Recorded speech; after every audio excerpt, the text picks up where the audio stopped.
The symbolism that comes to my mind is that when the US went in, its embassy was closed in Afghanistan 20 years ago.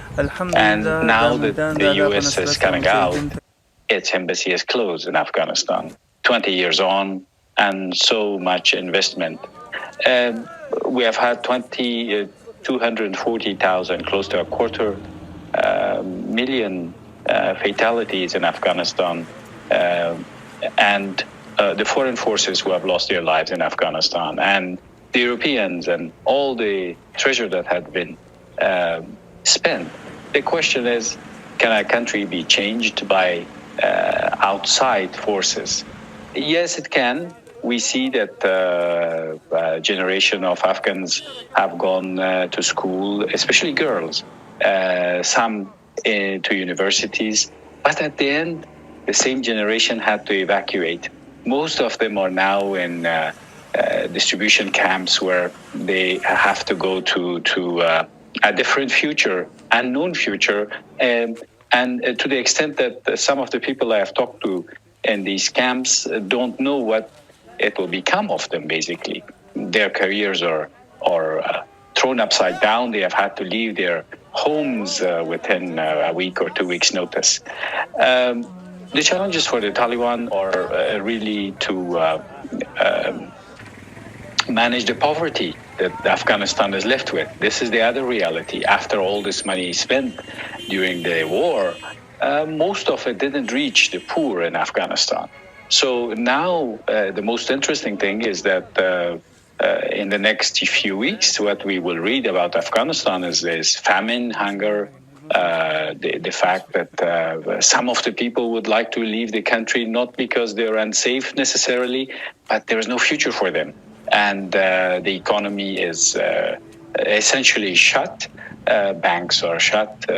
You have to wait hours to withdraw $100 or $200 per week only. And it might get worse if the Taliban manage to go under sanction, because they are not listening really to the calls of the international community to bring non-Taliban in the government, to bring women in the government, so they can be acceptable to the international community, because the international community wants to help, but from the optics of it, it's very difficult to help if there is repression over people.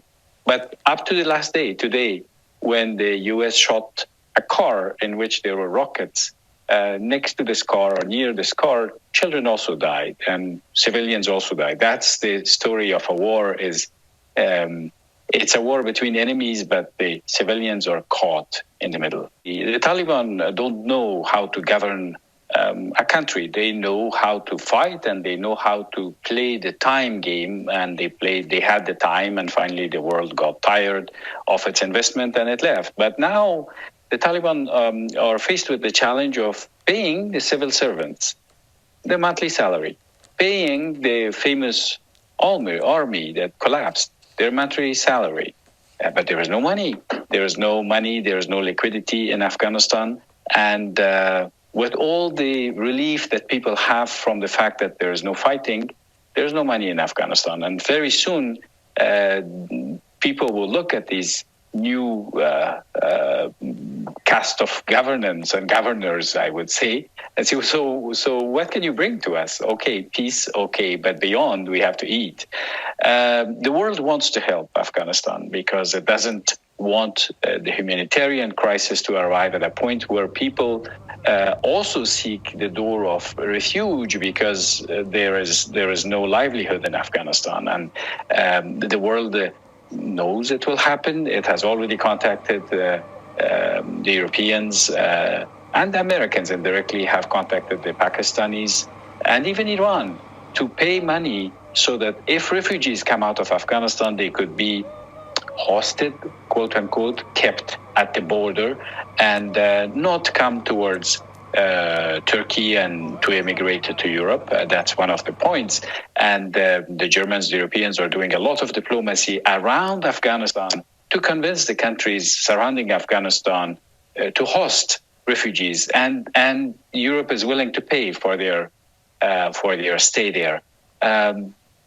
But the solution really is to still put pressure on the Taliban to create a type of government where people can feel safe.